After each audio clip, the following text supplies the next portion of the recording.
The bank statement showed $14 when Nolan Pierce's 8-year-old daughter asked if they could afford the medication her doctor had prescribed for the asthma that had been getting worse since they'd moved into the moldy apartment. The prescription cost $32, and Nolan's next unemployment check wasn't due for 6 days. He stood at the pharmacy counter with Maya beside him, her small hand gripping his jacket, both of them understanding without words that this was another problem with no easy solution in a year that had been nothing but problems. Before we jump back in, tell us where you're tuning in from, and if this story touches you, make sure you're subscribed, because tomorrow, I've saved something extra special for you. I need to check something, Nolan told the pharmacist, a middle-aged woman whose expression showed she'd seen this scene play out before. Can you hold this for me? I'll be back. Outside, Nolan sat in his truck with Maya silent beside him, calculating impossible mathematics. The asthma medication was necessary, not optional. Maya had ended up in the emergency room twice this year when her breathing got bad. But $14 wouldn't stretch to $32, and he'd already sold everything of value they'd owned. The truck was next if he could find a buyer, but without transportation he couldn't work construction when jobs came available, couldn't get Maya to school or doctor appointments, couldn't function in a rural county where public transit didn't exist. His phone showed 2 missed calls from the landlord, undoubtedly about the rent that was 3 weeks overdue. Nolan had been avoiding those calls, knowing he had no answer that would satisfy someone who needed their money and didn't care about his circumstances. Eviction was coming, probably within the week unless he found cash somewhere. He was scrolling through job listings that all required experience he didn't have or certifications he couldn't afford when an advertisement caught his eye. County auction, industrial properties, minimum bids starting at $400. Nolan clicked through out of desperate curiosity rather than realistic interest, finding listings for abandoned buildings the county had seized for unpaid taxes. Most were decrepit beyond repair, ruins that would cost more to demolish than they were worth. But one caught his attention, the Riverside Brickyard, a massive facility that had produced construction bricks from the 1920s through the 1980s. The photographs showed deteriorating buildings on 12 acres, equipment that had been scavenged or vandalized, structures that would never operate as a brickyard again. But the listing noted substantial scrap metal value, clay deposits on site, equipment salvageable by qualified buyers. Nolan had worked demolition before construction, knew how to assess salvage value. The brickyard's kills alone would contain refractory bricks worth serious money, the rail spurs would have metal rails that scrapyards bought by the pound, the machinery would have copper and steel components that added up quickly. If he bought it cheap enough, if he worked methodically salvaging everything marketable, he might clear enough to catch up on rent and keep them housed while he found steady work. The auction was scheduled for the next morning. Minimum bid $440, sold as is with all environmental liens transferring to buyer. Nolan had exactly $14, but his credit card had a $400 cash advance available before it hit the limit. Using it would be financial suicide if the salvage plan didn't work, but staying in the moldy apartment waiting for eviction wasn't a sustainable strategy either. He made the decision the way he'd made most decisions this terrible year, by eliminating worse options until only one remained, however risky. That evening, he took the cash advance, watching his available credit drop to zero, committing himself to a plan that would either solve their immediate crisis or accelerate their descent into homelessness. The auction happened in the county courthouse, the same building where Nolan had filed for bankruptcy 2 years ago after Maya's mother had left and medical bills from Maya's asthma had consumed every dollar he'd saved. The room held maybe a dozen people, most looking like professional scrappers or developers, people who knew what they were doing and had capital to back their bids. Nolan sat in the back with Maya, who'd stayed quiet through the drive and the wait, her breathing showing the slight wheeze that meant her asthma was acting up. He needed that medication, needed $440 to become several thousand through salvage work, needed circumstances to align in ways they hadn't aligned in 2 years. The auctioneer worked through properties methodically, selling vacant lots and condemned buildings to buyers who bid with the confidence of people doing routine business. When the Riverside Brickyard came up, his voice took on a cautionary tone. 12 acres including main brick plant, 4 kilns, rail access, clay pits. Property requires environmental assessment for potential contamination. Buyer assumes all liability and cleanup costs. Structures unsafe for occupation. Minimum bid $440. Nolan raised his hand before he could talk himself out of it. $440 from bidder 12. A man in the front row, maybe 60 with the weathered face of someone who'd spent his life in industrial salvage, raised his hand. $500. Nolan's stomach dropped. He had $440 and nothing more, no room to bid higher. He was about to lose the only plan he had when the auctioneer spoke again. Do I hear $550? Silence. The man in the front row was looking at a tablet, apparently doing calculations. Finally, he shook his head. Pass. Going once at $440 to bidder 12. Nolan waited for someone else to bid, for sanity to intervene. Going twice. Sold to bidder 12 for $440. Maya squeezed his hand, understanding that something important had just happened even if the implications weren't clear. Nolan felt equal parts relief and terror. He owned 12 acres of industrial ruins he'd never seen in person, had committed his last dollars to property that might be worthless. At the clerk's window, he counted out $440 in 20s, then added 25 more for processing fees. The clerk, a woman named Dorothy who'd processed his bankruptcy filing, gave him a long look as she slid the deed across the counter. The Riverside Brickyard, she said, not quite a question. Yes, ma'am. That place has been empty since 1987. Owner died without heirs, property sat in legal limbo for years, county finally took it for back taxes. She paused. You know what you're getting into? Salvage work. I've done demolition, know how to assess scrap value. Dorothy's expression suggested she doubted this but wasn't going to argue. The property has environmental citations from the 80s. Clay mining operations, brick firing, chemical treatments, all of it creates potential contamination. You'll need assessment before you can develop or sell. Preparing and narrating this story took us a lot of time, so if you are enjoying it, subscribe to our channel, it means a lot to us. Now back to the story. I'm not developing. Just salvaging equipment and materials, then probably selling the land to whoever wants it. Well, it's yours now. Good luck with it. The drive to the Brickyard took them through Millbrook County's rural backroads, past farms that had been subdivided and sold, past properties showing the same economic decay that had swallowed Nolan's construction job and his marriage and his savings. Maya pressed her face against the window, watching landscape that was new to her despite living in the county for 6 months. The Brickyard sat at the end of a gravel road that had become more pothole than surface, surrounded by chain-link fence that had been cut and peeled back in sections by salvagers or vandals.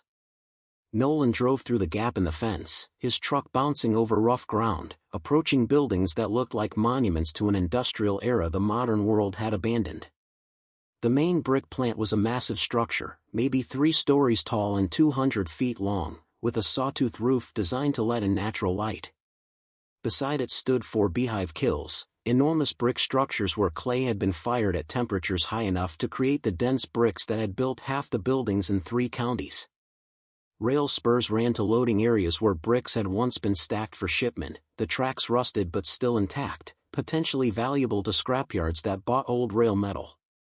Nolan parked near the main building, studying the property with the assessment skills he'd developed through years of demolition and salvage.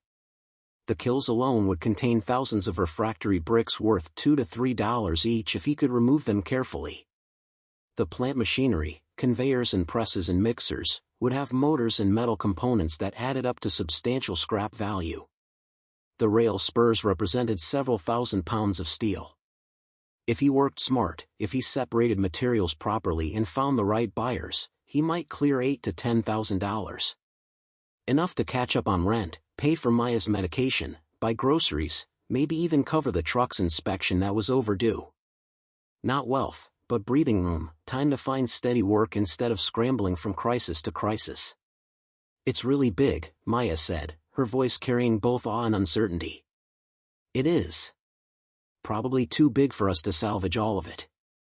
But we'll take what we can sell, make enough to get stable. They approached the main building cautiously, Nolan testing the door that hung partially open, its lock long since broken or removed. Inside, the brick plant was vast and overwhelming, a cathedral to industrial production with equipment that looked like it belonged in a museum.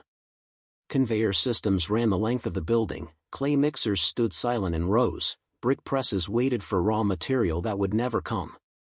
The smell hit immediately, dust and mildew and chemicals, decades of decay creating an atmosphere that made Maya cough, made her breathing wheeze slightly. Nolan pulled her back outside, recognizing that the air quality inside wasn't safe for someone with asthma. "You stay out here where you can breathe properly.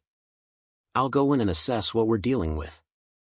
Maya nodded, settling on the truck's tailgate with a book she'd brought. Nolan gave her his phone in case she needed to call him, then returned to the building, this time wearing a dust mask he kept in the truck for demolition work. He spent 2 hours documenting everything, photographing equipment and calculating weights and values, trying to build a realistic picture of what the salvage operation would yield.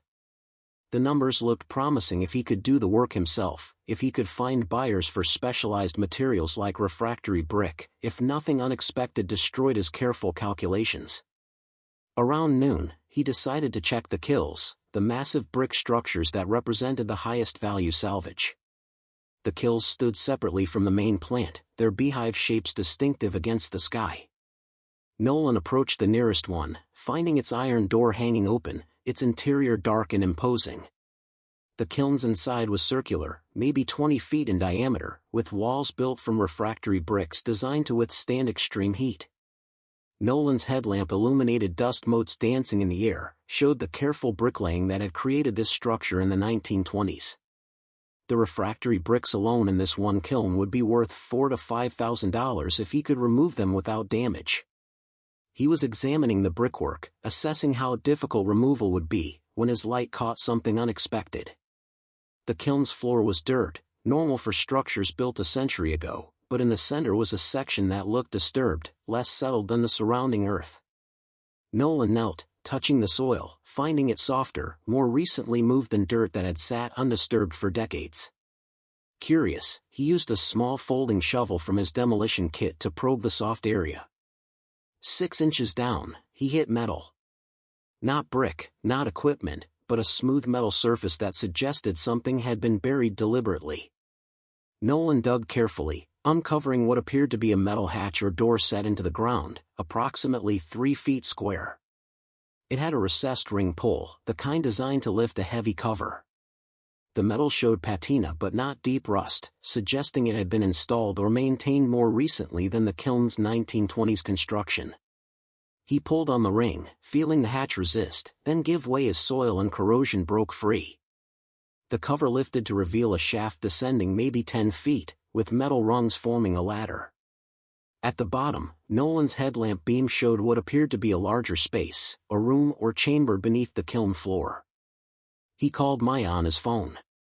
"Come to the first kiln. I found something."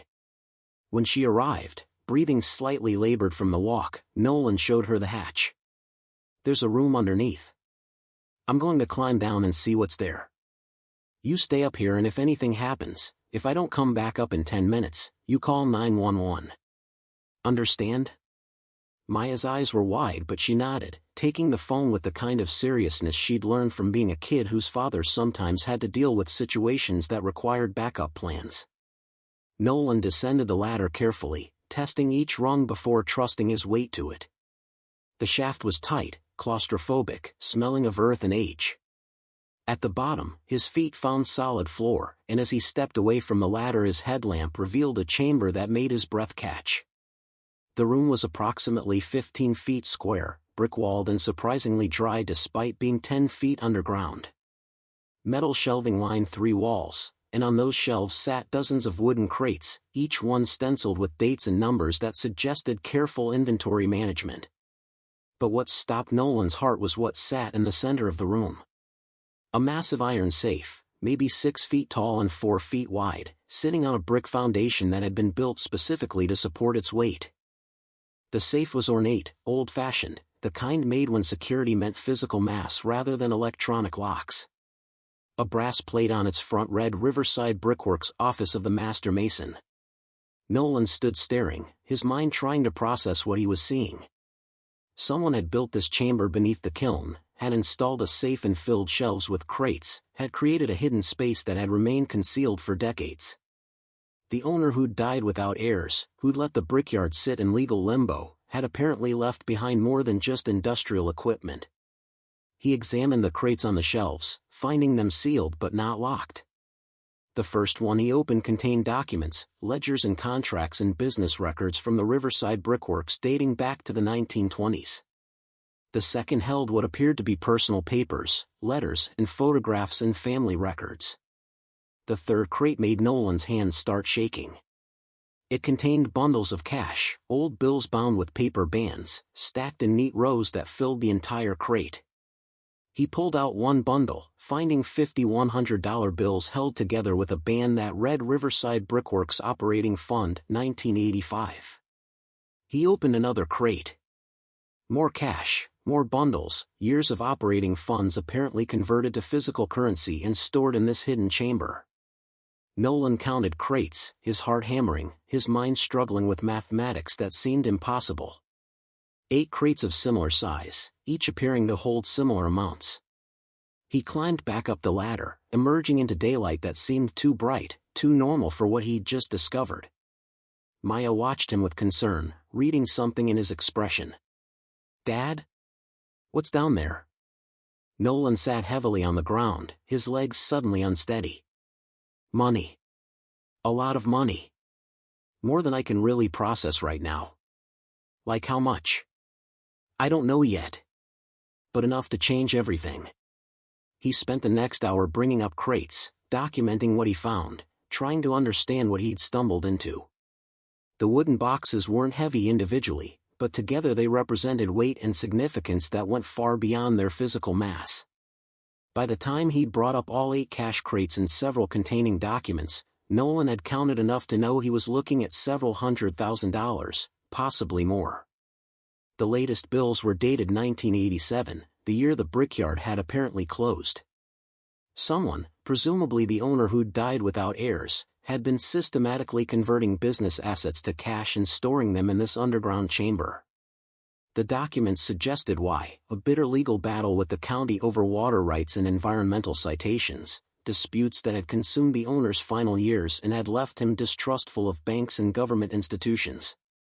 One letter, dated 1986 and addressed to whoever finds this, explained in shaky handwriting, "My name is Martin Briggs, third-generation master mason and final owner of Riverside Brickworks. If you're reading this, I'm dead and the brickyard has likely been sold for taxes or seized by the county that tried to destroy what my grandfather built. For 40 years I ran this operation honestly, employed good people, made quality bricks that built half the structures in 3 counties. But environmental regulations in the 1980s, enforced selectively against small operators while larger companies got exemptions, made continued operation impossible without spending hundreds of thousands on upgrades I couldn't afford. I fought the county in court, tried to maintain operations while appealing citations I believed were unjust. The legal battles consumed my savings, forced me to liquidate assets, destroyed relationships with suppliers and customers. Rather than let them take everything through court judgments or forced sales, I converted what remained to cash and sealed it here. This chamber was built by my grandfather in 1924, intended as secure storage during uncertain times. It served that purpose again, protecting assets from people who wanted to destroy what they couldn't control. If you found this honestly, through legitimate purchase or inheritance, it's yours. Use it better than I managed, build something that lasts, employ people fairly, create value rather than just extracting it. If you found this through theft or trespass, know that taking it makes you complicit in the destruction of a family legacy that deserved better than what it received. The brickyard was my life, and losing it killed me slowly through years of fighting people who had more lawyers and longer patience. Don't let that same bitterness destroy what you build with this money." Martin Briggs, October 1987. Nolan read the letter 3 times, Maya reading over his shoulder, both of them processing the weight of what Martin Briggs had left behind. The money was substantial. Nolan's careful count suggested approximately $400,000 in various denominations, 40 years of operating profits converted to cash and sealed in a chamber beneath a kiln. Legally, the money should transfer with the property.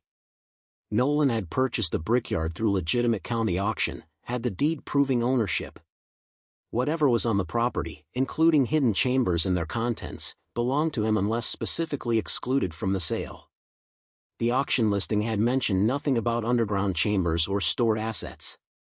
But claiming the money meant questions, from the IRS about unexpected wealth, from the county about assets they'd apparently missed when seizing the property, from whoever else might have legal or moral claim to Martin Briggs's final act of defiance against the system that had destroyed him. Nolan's phone rang as he sat there trying to process the implications. The landlord's number showed on the screen. He answered, his voice not quite steady. "Mr. Pierce, this is a final notice about your overdue rent. If I don't receive payment within 48 hours, I'll be filing for eviction." Nolan looked at the crates of money sitting beside him, at Maya watching with the careful attention she gave to adult conversations that would affect her life. He had $14 in his bank account and $400,000 in cash that might or might not be his to claim. "I'll have it to you tomorrow," Nolan said, making a decision he hoped wouldn't destroy them. The full amount owed plus late fees. After hanging up, he loaded the crates into his truck, covering them with a tarp, his hands shaking as he worked. Maya helped silently, understanding that something significant was happening but not yet grasping the full implications. They drove back toward town with a fortune hidden under canvas, Nolan's mind churning through impossible questions. The money could solve every problem they faced: rent, medication, food, the truck's repairs, everything that had been grinding them down for 2 years. But taking it meant risking consequences he couldn't fully anticipate, meant gambling that his legitimate purchase of the Brickyard extended to everything the property contained, including secrets Martin Briggs had sealed beneath his kills. The alternative was returning the money, reporting his discovery to the county, letting officials determine legal ownership while he went back to having $14 and an eviction notice. That was the safe choice, the one that avoided legal complications. But safety hadn't kept them housed or healthy or stable. Safety was just another word for accepting circumstances that were slowly destroying them.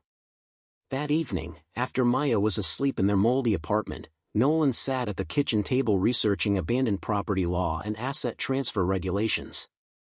The legal framework was complex, but the basic principle seemed clear: legitimate purchase of real property included all fixtures and contents unless specifically excluded. Martin Briggs had hidden the money on the Brickyard property, had left a letter indicating it was meant for whoever found it through honest means, had apparently died without heirs who might contest Nolan's claim. The money was legally his, as far as Nolan could determine. But claiming it meant questions he'd have to answer carefully, meant documentation he'd need to provide to satisfy banks and tax authorities, meant stepping into light when staying hidden felt safer. He was still debating when his phone rang again, this time showing a number he didn't recognize. Nolan answered warily. "Mr. Pierce? This is Gerald Sawyer. I'm an attorney representing the Briggs family interests. I understand you purchased the Riverside Brickyard at auction yesterday." Nolan's stomach dropped, wondering how a lawyer had found him so quickly. "That's correct. I'd like to meet with you tomorrow to discuss that purchase. There are some complications regarding the property that need to be addressed before you proceed with any salvage or development work." "What kind of complications?" "Better discussed in person. Can you meet me at the Brickyard at 10 tomorrow morning?"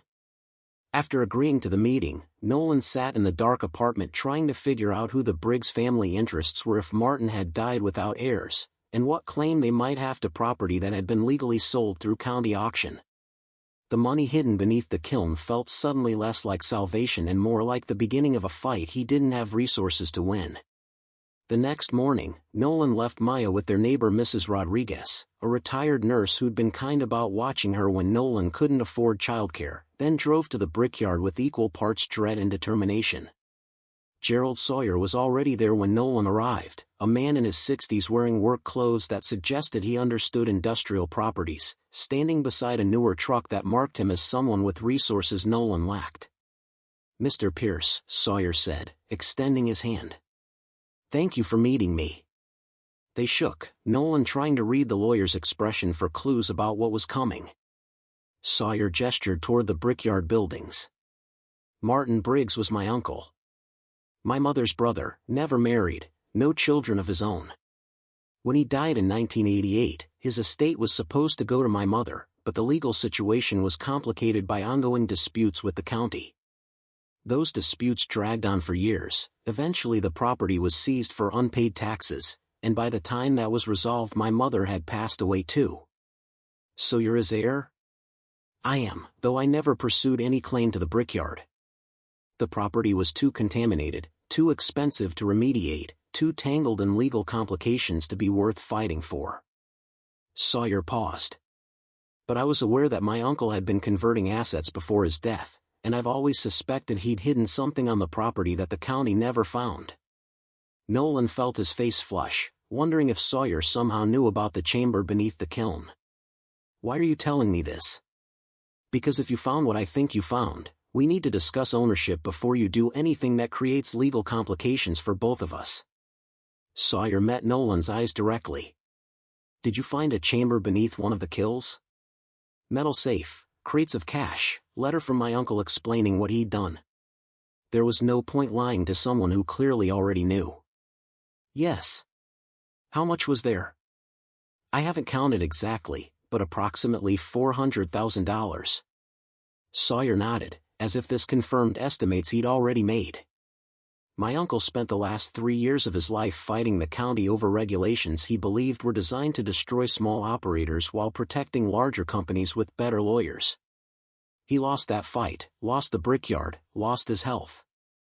Before he died, he told my mother he'd made sure the county wouldn't get everything, that he'd preserve something for family even if he didn't live to see it recovered. Are you here to claim the money? I'm here to offer you a deal. Sawyer pulled out a folded document from his jacket. I could fight you in court, argue that my uncle's hidden assets should have been part of his estate rather than transferring with the property. I'd probably win eventually, but it would take years and cost both of us money neither of us can afford to waste. Nolan waited, knowing there was more. Or we can settle this now, outside of court, in a way that acknowledges both our legitimate interests. You bought the property legally, found the chamber through your own effort. That entitles you to something.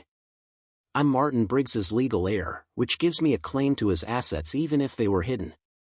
That entitles me to something too. What are you proposing? 50-50 split. 200,000 for you, 200,000 for me. We document the discovery properly, report it to appropriate authorities as found property being claimed by the rightful owner and the property purchaser, pay whatever taxes are owed, and both walk away with money that changes our lives without creating legal problems that destroy us. Nolan thought about this, about having $200,000 versus risking everything fighting for $400,000 he might not be able to keep. Why not just take me to court? If you'd probably win, why offer to split? Because Martin Briggs spent his last years fighting legal battles that cost more than they were worth. I watched what that did to him, how it consumed him until he died bitter and alone. I don't want to become that person, and I don't want to force you into a fight you can't afford just because I technically have the stronger legal position. Sawyer paused. My uncle's letter said to use the money better than he managed. Spending it on lawyers fighting over ownership seems like exactly the wrong lesson to learn from his life. Over the next hour, they discussed terms and documentation, Sawyer explaining how they'd structure the discovery report to satisfy IRS requirements while minimizing tax liability, how they'd handle questions about why the county hadn't found the chamber when seizing the property, how they'd protect both their interests without creating complications that would consume the money in legal fees. There's one more thing, Sawyer said as they were finishing. The Brickyard itself, you planning to salvage it or develop it or what? I was going to salvage equipment and materials, sell them to cover immediate needs. I don't have capital to develop anything. What if I offered to buy your salvage rights? Pay you what the scrap would be worth, plus compensation for the time and effort you'd plan to invest. That gives you immediate cash without having to do dangerous demolition work, and it gives me control of my uncle's property to do something with it that honors what he built." Nolan calculated quickly. His salvage estimates had been $8,000 to $10,000 after expenses. What's fair compensation?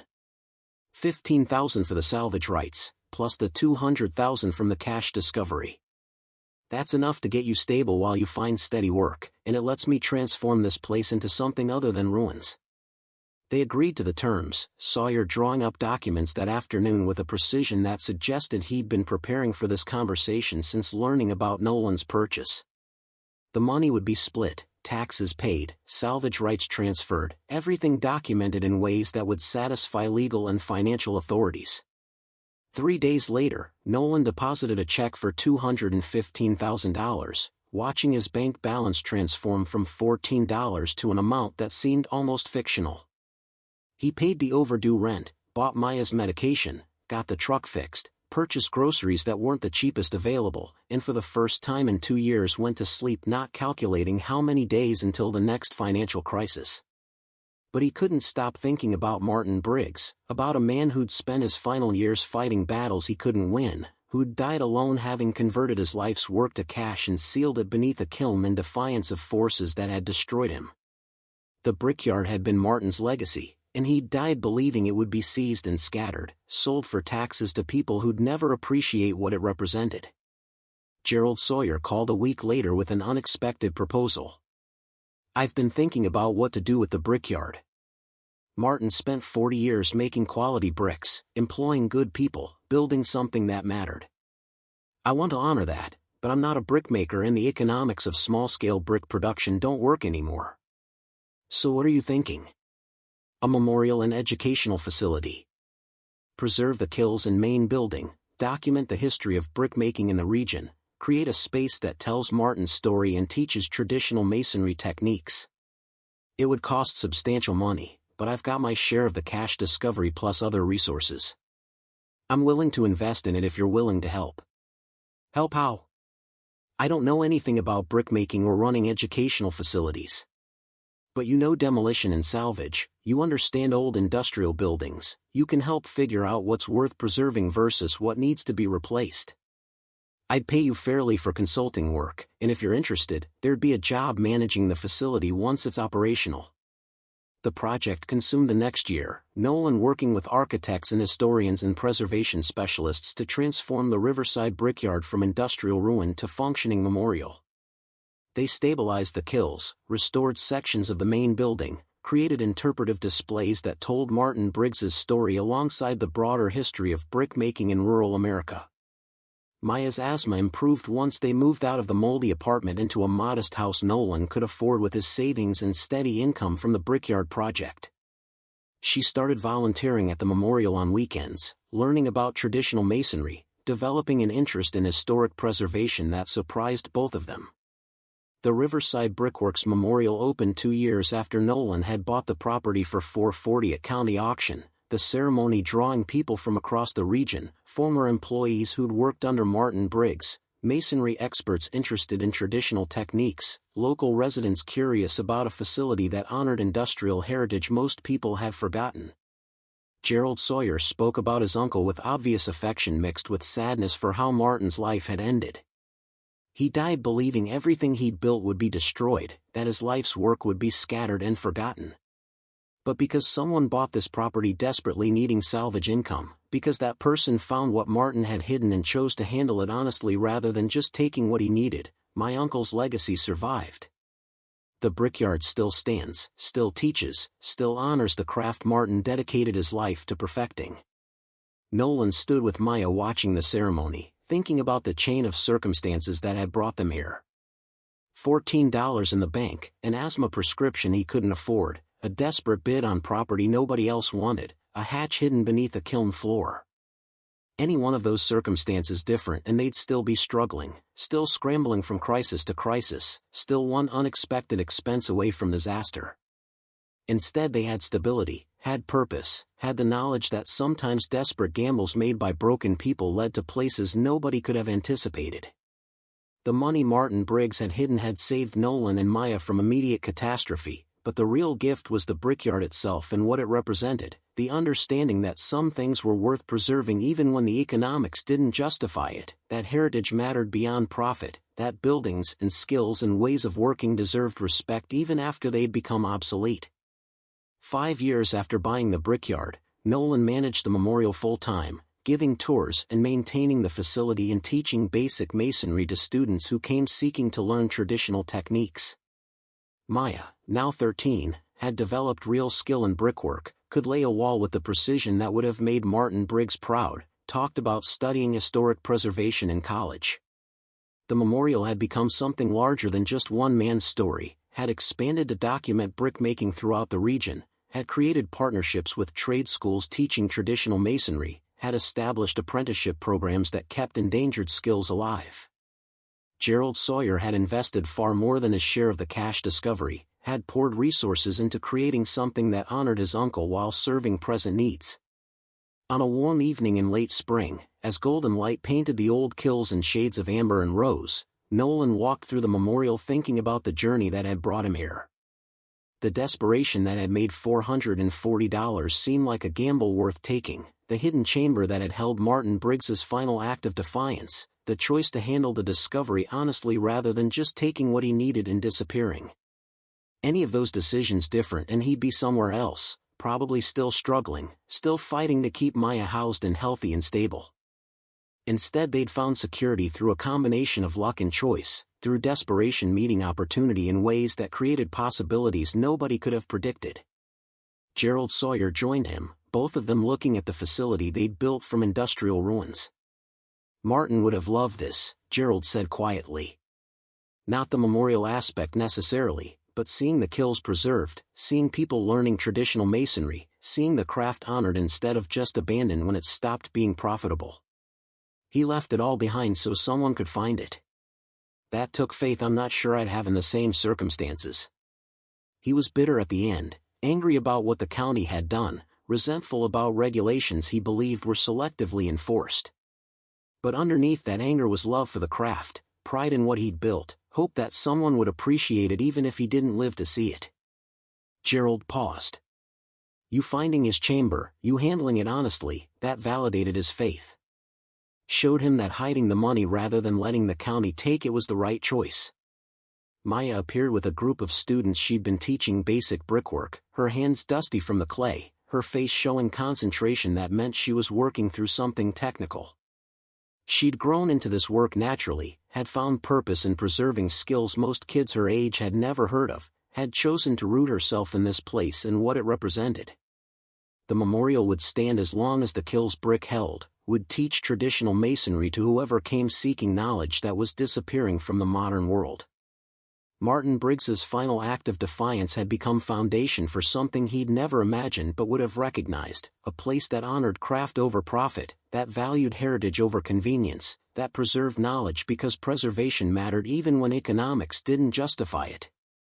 Nolan thought about the letter Martin had left, about using the money better than he'd managed, about building something that lasted. The $200,000 had provided security, had bought time and stability and the breathing room to make choices beyond mere survival. But the real inheritance was the brickyard itself and the understanding that sometimes broken things could be mended, that abandoned places could be reclaimed, that legacy was built through choice rather than received through inheritance.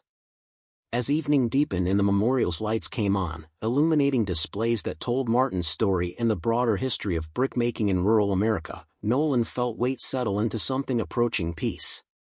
Not satisfaction exactly, because there was always more work to do, always more knowledge to preserve and skills to teach. But contentment with choices made and ground held, with a daughter who'd found purpose in a memorial that honored a man who'd died believing everything he built would be destroyed. The brickyard had been waiting, Martin's faith extending beyond death, the hidden chamber patient as only buried things can be. Nolan had found it at his lowest moment, had chosen to handle the discovery honestly when taking everything and disappearing would have been easier, had built something that transformed personal salvation into community resource. 10 years after buying the brickyard for $440 at county auction, Nolan watched his daughter, now 18 and preparing for college to study historic preservation, teach advanced masonry techniques to apprentices from across the region. Maya had become the memorial's youngest master instructor, had skills that connected her to traditions stretching back centuries, had chosen to carry forward knowledge Martin Briggs had feared would die with him. The facility had expanded beyond the original memorial, had added working kilns where traditional bricks were still produced using methods Martin would have recognized, had created economic sustainability through sales to restoration projects and high-end architectural work. The bricks carried the Riverside brickwork stamp that Martin had used, maintaining continuity across generations, honoring the craft that had defined his life. Gerald Sawyer had lived to see the memorial thrive, had died peacefully 5 years ago knowing his uncle's legacy had been preserved and expanded beyond anything Martin could have imagined. He'd left his share of the estate to the memorial's endowment, ensuring financial stability that would outlast any individual's lifetime. On a cool October morning, 15 years after Nolan had lifted a hatch beneath a kiln floor and found a hidden chamber, the memorial hosted a ceremony marking the installation of historical designation protecting the property permanently. The kilns would never be demolished, the facility would never be sold for development, Martin Briggs's life work would be preserved as long as the brick structures stood. The ceremony drew descendants of former employees, masonry experts from universities studying traditional techniques, local officials who'd learned that sometimes preservation mattered more than profit. They spoke about Martin's dedication to craft, about quality work and honest employment, about the principles he'd died defending even when defending them meant losing everything. Nolan spoke last, his words carrying the weight of someone who'd lived the transformation from desperation to purpose. "I bought this property for $440 because I was broke and desperate and needed salvage income to keep my daughter and me housed. I found Martin Briggs's hidden chamber because I was thorough about assessing what I'd purchased. I handled that discovery honestly because taking the money and running felt wrong even when it would have been easier." He paused, looking at the memorial that had been industrial ruins, at the kilns that had held secrets and then yielded them to someone worthy. Martin Briggs spent his final years fighting battles he couldn't win, died believing everything he built would be destroyed. But he had faith that someone would find what he'd hidden, would use it better than he'd managed, would honor the craft that mattered to him more than profit or comfort. That faith was rewarded, but only because circumstances brought the right person to the right place at the right time, someone desperate enough to buy a brickyard nobody wanted, thorough enough to find what was hidden, honest enough to handle the discovery properly. Maya stood beside him, her hands bearing the calluses of someone who'd spent years working with brick and mortar, her face showing pride in the facility she'd helped build and maintain. She'd chosen to defer college again, wanted to stay and develop the memorial's apprenticeship program, to ensure the knowledge Martin had feared losing was being passed to the next generation.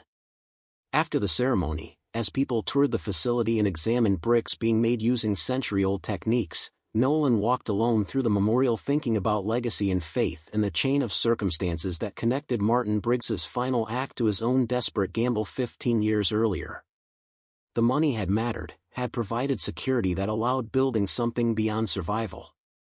But the real inheritance was understanding that some things were worth preserving even when economics argued against it, that craft and quality and traditional knowledge had value beyond profit margins, that buildings and skills and ways of working deserved respect even after the world had moved on to easier alternatives. Martin Briggs had sealed his fortune beneath a kiln floor in defiance of forces that had destroyed him, had left a letter trusting whoever found it would use it well. That trust had been rewarded through Nolan's desperation and honesty, through choices made to honor a dead man's faith rather than just taking what was needed and disappearing. The brickyard stood solid in the afternoon light, its kilns still producing bricks using methods that predated mechanization, its walls holding knowledge that connected present craft to centuries of tradition. Martin's legacy lived not just in the memorial that bore his story but in the students learning traditional masonry, in the bricks being made using his techniques, in the understanding that some skills mattered enough to preserve even when preservation required sacrifice. As evening settled over the Riverside brickworks, as the kilns cooled from the day's firing and workers prepared to leave, Nolan stood in the spot where he'd first lifted the hatch that changed everything.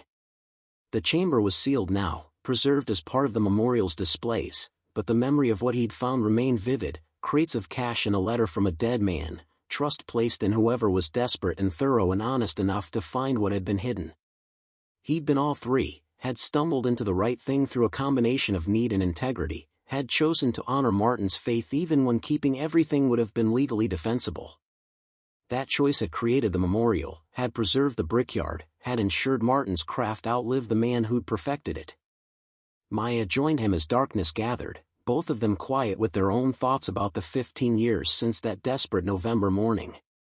She'd grown up in this place, had been shaped by its history and purpose, had chosen to dedicate herself to preserving knowledge most people had forgotten. "You ever regret splitting the money with Gerald?" she asked. $200,000 instead of $400,000? Nolan thought about this honestly. Sometimes, when money was tight, and I wondered if we'd made the right choice. But mostly no. Fighting over it would have consumed the money and legal fees, and even if I'd won, I'd have won alone rather than building this with Gerald. The memorial exists because we chose cooperation over conflict, because we both wanted to honor Martin rather than just take what we could get. They stood together as the memorial's lights came on, illuminating displays that told Martin's story and the broader history of traditional masonry, showing how one man's defiance had been transformed into something that served present needs while honoring past knowledge. The land stretched away in patterns that predated the Brickyard, predated Martin Briggs's life and death, predated all human claims to this place. It had held secrets and then yielded them, had carried buried truth until circumstances brought the right person to uncover what was hidden. The kills stood solid, their brick walls holding heat from the day's firing, their structure proving that what was built properly could outlast the people who built it. Above, stars appeared in patterns that had looked down on this land before the Brickyard existed, before Martin had sealed his fortune beneath the kiln floor, before Nolan had made his desperate bid. They'd continue after everyone currently alive was gone, witnessing the slow work of preserving knowledge and honoring craft and choosing to build rather than just extract. The memorial would stand, its purpose clear, its story preserved for whoever came seeking to understand how desperation and faith had combined to save what should have been lost. Martin Briggs had died believing his life's work would be destroyed, had hidden his fortune as a final act of defiance and hope. That hope had been rewarded by a broke single father buying salvage rights, by a hidden chamber yielding its secrets, by choices made to honor truth rather than just take what was convenient. Nolan locked the memorial for the night and walked with Maya to the truck that had barely been running 15 years ago, that was newer now but still the same vehicle that had carried them to their first desperate salvage job. The Brickyard stood behind them in the darkness, its kills marking tradition that refused to die, its structure honoring both the man who'd built it and the man who'd found what he'd hidden. That was legacy in its truest form, not what you received but what you chose to preserve, not what served your interests but what honored faith placed in you by someone who died trusting the right person would come along. The money had provided security, but the real inheritance was understanding that some things mattered beyond profit, that craft and quality deserved preservation even when economics argued against it, that buildings and knowledge and traditional skills were worth fighting for when the world had moved on. The memorial breathed in the evening air, its walls holding stories that spanned generations, its purpose connecting Martin Briggs's defiant faith to Nolan's honest choice to Maya's dedication to preserving what deserved preservation. The chain continued, each link depending on the one before, each generation choosing to honor what had been entrusted to them rather than just taking what they needed. Nolan drove home through darkness that held the same stars Martin had seen, that would shine on whoever came next to learn traditional masonry and carry forward knowledge that mattered. The Brickyard had been waiting, patient as only earth and brick could be, holding its secrets until desperation brought someone worthy to find them. That was enough. More than enough. It was legacy written in brick and mortar, in sealed chambers and honest choices, in the understanding that sometimes broken people stumbling into good fortune used it to build something that honored the faith placed in them by strangers who died trusting the right person would eventually come along. 20 years after Nolan had bought the Riverside Brickyard for $440, Maya stood before a graduate committee at the State University defending her dissertation on traditional masonry techniques and their role in sustainable construction. She'd spent 5 years documenting the methods Martin Briggs had perfected, had traveled to historic brickyards across 3 states, had interviewed the last generation of craftspeople who remembered how things were made before mechanization made everything faster and cheaper and less durable. Her research had revealed something Martin would have appreciated, that traditional bricks made using century-old techniques actually outperformed modern materials in several key metrics. They were more durable, more thermally efficient, more environmentally sustainable when production methods avoided industrial-scale energy consumption.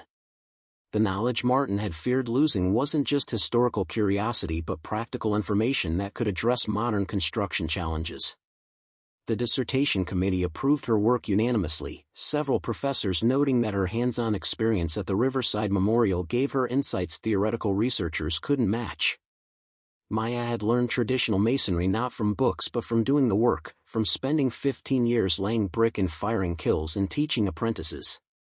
That practical knowledge, combined with academic rigor, created research that bridged past craft and present need.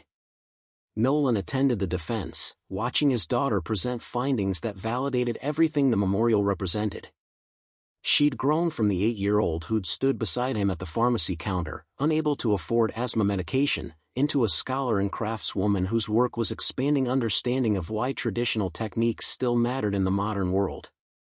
After the defense, Maya and Nolan drove back to the Brickyard together, both of them quiet with the weight of how far they'd come. The memorial had evolved significantly over 2 decades, had expanded from preserved ruins into a functioning educational facility that was influencing construction practices across the region. The committee asked if I'd be interested in a faculty position, Maya said as they drove through familiar countryside. Teaching historic preservation and traditional craft techniques. It would be prestigious, would give me a platform to expand the research. Nolan heard something unspoken in her voice. But it would mean leaving the memorial, leaving the hands-on work, becoming someone who teaches about craft rather than someone who practices it. Maya was quiet for a moment. Martin Briggs spent 40 years making bricks, not writing about making bricks. I'm not sure I want to give up the doing for the talking about. You could do both. Teach part-time, maintain connection to the memorial, bridge the academic and practical worlds. Maybe. I need to think about it. She paused. Did you ever regret not taking that position with the State Historic Preservation Office? The one they offered you 10 years ago? Nolan had turned down a well-paying administrative job to stay at the memorial, had chosen hands-on facility management over career advancement. No. The office work would have been fine, but it would have taken me away from this place and what it represents.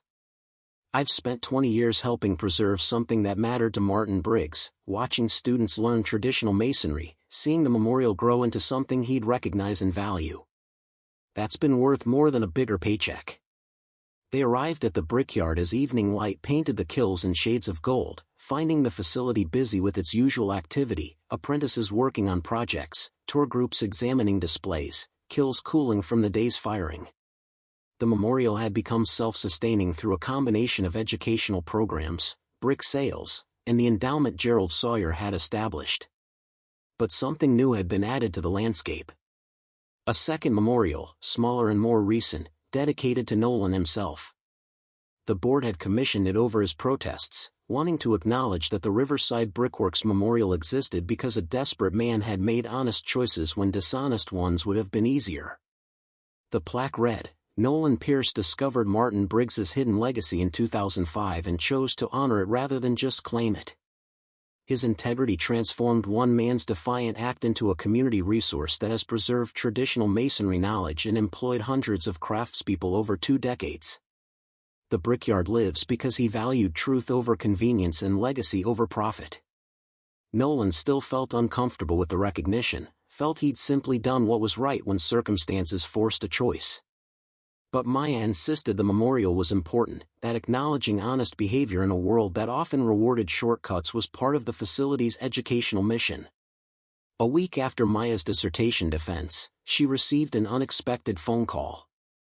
A developer named Marcus Chen wanted to meet about a property he'd recently acquired, an abandoned pottery facility in a neighboring county that had been sealed for environmental reasons. Chen had found evidence of a hidden chamber similar to what Nolan had discovered at the Brickyard, wanted advice on how to handle the discovery properly. Maya and Nolan met with Chen at the pottery facility, finding it eerily similar to the Brickyard, industrial buildings from the 1920s, equipment left in place when operations ceased, the sense of a place that had been abandoned suddenly rather than gradually wound down. Chen showed them to a kiln where he'd found a hatch identical to the one Nolan had discovered 2 decades earlier. I opened it far enough to see there's a chamber underneath with what looks like storage crates, Chen explained. But I stopped before going down because I remembered reading about your discovery and how you handled it. I wanted advice before I did something that might create legal complications. Nolan appreciated Chen's caution, recognized the parallel to his own situation. First question, how did you acquire the property? County auction, purchased for salvage similar to how you bought the Brickyard. I paid $800 for 12 acres including the pottery buildings. And you found documentation about who owned it previously? A family named Harrison. The last Harrison to run the pottery died in 1991. Estate was complicated by environmental liens. Eventually the county seized it for unpaid taxes. Chen paused. I've been researching the Harrison family, found a nephew still living locally who might have claim to any assets discovered on the property. Maya and Nolan exchanged glances, recognizing that Chen was already thinking through the implications Nolan had learned the hard way. They spent the afternoon helping Chen document the chamber's discovery, advising him on how to approach potential family members, suggesting lawyers who understood found property law and estate complications. The money you find might be legally yours as property transfer, Nolan explained. But morally, you need to consider whether the Harrison family has a claim, whether fighting them in court is worth the cost even if you'd probably win, whether there's a way to handle this that honors whoever hid the money while acknowledging their legitimate interest as the property purchaser. Chen listened carefully, taking notes, asking questions that showed he understood the complexity. What would you do differently if you could go back to 2005? Nolan thought about this honestly. Nothing major. Splitting the discovery with Gerald Sawyer was the right choice, even though it meant less money for me. It created partnership instead of conflict, allowed building the memorial instead of spending everything on legal fees. The only thing I might change is documenting the discovery more thoroughly from the start, having clearer records about exactly what was found and where. Over the following months, Chen worked through the process Nolan and Maya helped him navigate. He contacted the Harrison nephew, explained what he'd found, offered to split any discovered assets rather than fight over ownership. The nephew, a man named Robert Harrison, was surprised but grateful, had believed anything his uncle owned had been consumed by legal battles decades ago. The chamber beneath the pottery kiln held approximately $200,000 in cash, plus documents explaining why the Harrison family patriarch had hidden it. The story was similar to Martin Briggs's: environmental regulations enforced selectively, legal battles the small operator couldn't win, assets converted to cash and sealed away in defiance of forces trying to destroy what had been built through honest work. Chen and Robert Harrison split the money after taxes, then partnered to create something similar to what Nolan and Gerald Sawyer had built. The Harrison Pottery Memorial would preserve traditional ceramic techniques, would employ local craftspeople, would honor a family legacy that had almost been lost entirely. Maya served as a consultant on the Pottery Memorial's development, applying lessons learned from 2 decades at the Brickyard. The facility opened 3 years after Chen's discovery, creating a network of traditional craft memorials across the region that were influencing how people thought about heritage preservation and sustainable production. Nolan watched this network grow, recognizing that Martin Briggs's defiant act had created ripples extending far beyond what the old brickmaker could have imagined. One man hiding his fortune beneath a kiln floor, another man finding it and choosing honesty over convenience, a daughter learning traditional craft and earning a doctorate studying why it mattered, developers and family members choosing cooperation over conflict, each choice building on the ones before, creating something larger than any individual contribution. 25 years after buying the Brickyard, Nolan received a diagnosis that made him face his own mortality. Pancreatic cancer, stage 4, prognosis measured in months rather than years.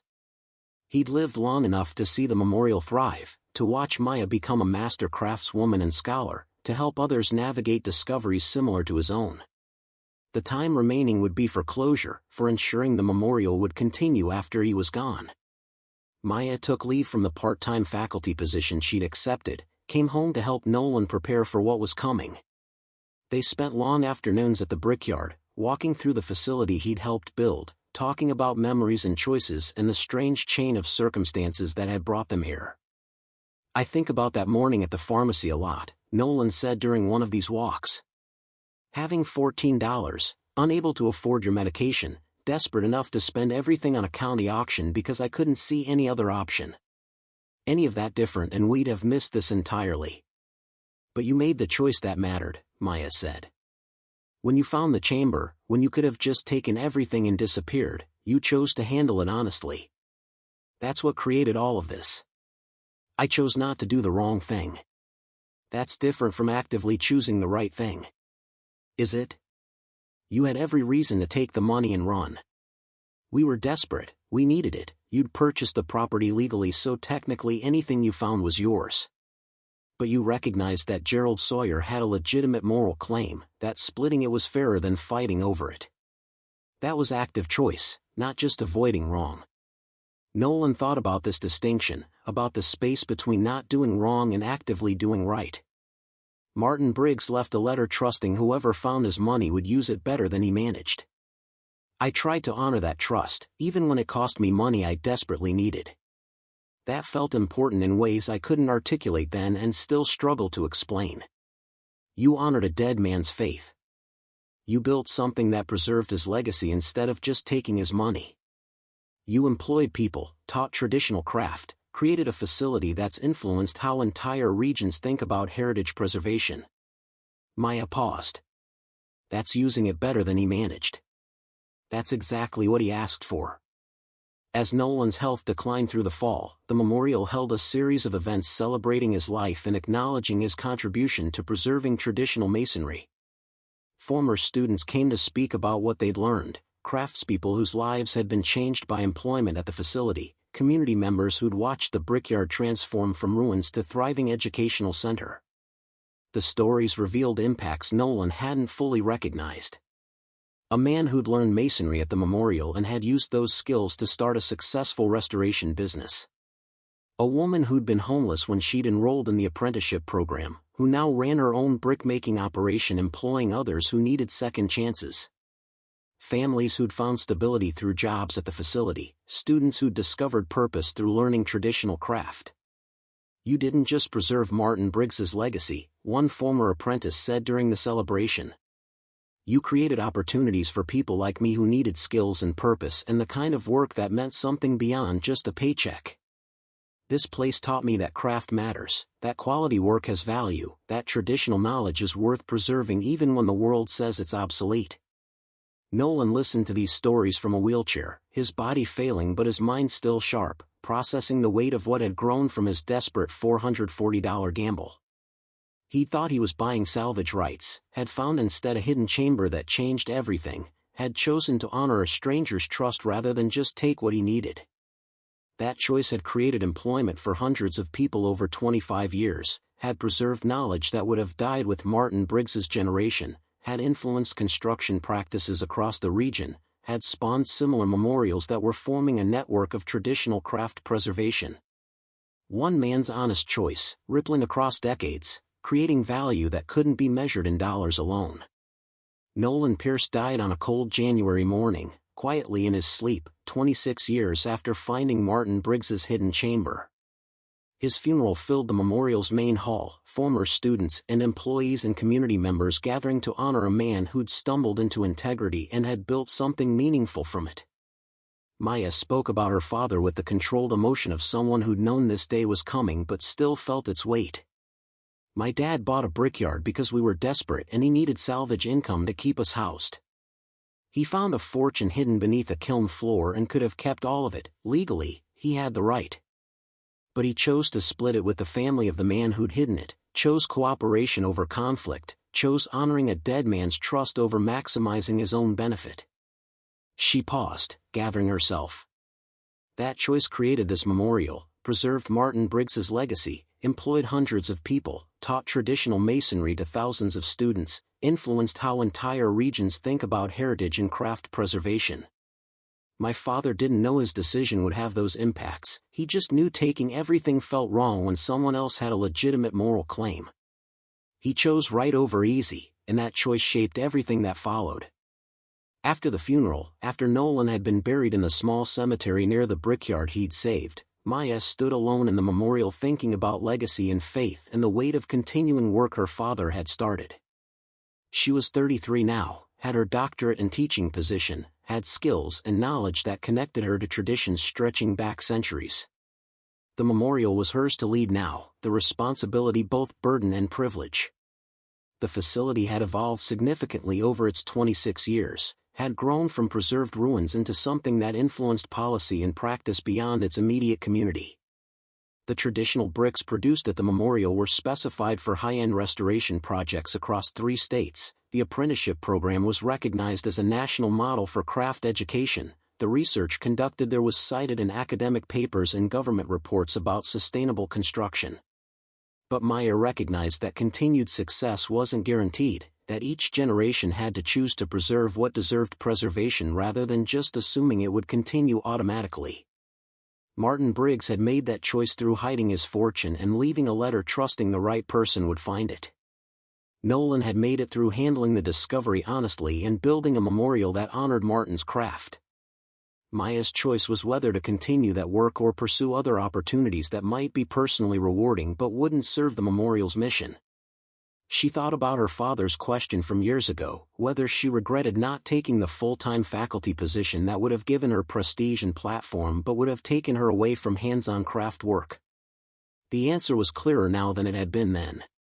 Academic work mattered, research and teaching were valuable, but the memorial represented something she couldn't replicate in a university setting: the direct connection between past knowledge and present practice, the teaching that happened through doing rather than just talking about. Maya chose to stay, chose to lead the memorial full-time while maintaining part-time teaching that kept her connected to academic discourse. She chose to continue what her father had built, to honor the chain of choices that stretched from Martin Briggs's defiant act through Nolan's honest discovery to her own decision about how to spend her life. 30 years after Nolan had bought the Brickyard for $440 at county auction, the Riverside Brickworks Memorial celebrated its evolution into something even Martin Briggs couldn't have imagined. The facility had spawned a national network of traditional craft preservation centers, had influenced federal policy about heritage building materials, had trained master craftspeople who were now teaching the next generation. Maya stood before a crowd gathered for the anniversary celebration, her silver-streaked hair and weathered hands showing 3 decades of hands-on craft work. This memorial exists because my father found a hidden chamber and chose honesty over convenience, because Gerald Sawyer chose cooperation over conflict, because Martin Briggs had faith that someone would eventually find what he'd hidden and would use it well. Each choice built on the ones before, creating something larger than any individual contribution. She paused, looking at the memorial that had been her life's work. But legacy isn't just about preserving the past. It's about connecting that past to present needs, showing why traditional knowledge still matters even when the world has moved on to supposedly better alternatives. The bricks we make here using century-old techniques outperform modern materials in durability and sustainability. The apprentices we train leave with skills that create stable employment and an economy that increasingly values authentic craft. The research we conduct influences construction practices that reduce environmental impact while creating more resilient buildings. The celebration drew people from across the country, former apprentices who'd built careers on skills learned at the memorial, academics studying traditional craft preservation, policymakers working on heritage protection legislation, developers and architects incorporating traditional materials into modern projects. They represented the ripples from one man's desperate gamble and another man's hidden fortune, impacts that extended far beyond what either could have anticipated. As evening settled over the Brickyard and the celebration continued, Maya walked alone through the memorial thinking about the 30 years since her father had lifted that hatch. She'd been 8 years old, had needed asthma medication they couldn't afford, had watched her father make choices that shaped everything that followed. Those choices had given her a childhood spent learning traditional masonry, an education funded by money that was split rather than hoarded, a career preserving knowledge that mattered.